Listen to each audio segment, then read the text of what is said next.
Ito na naman siya, kumakain na naman, no? At titik pa sa akin, yun.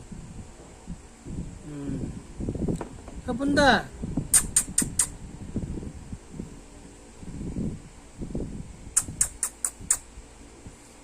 Pusin mo na yan!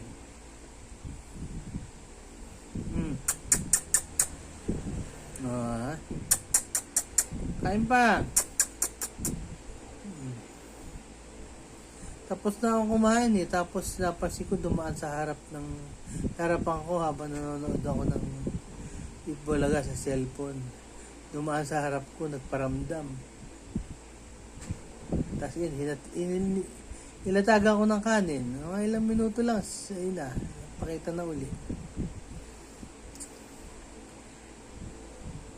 Nagpapakita siya pag gusto niya kumain.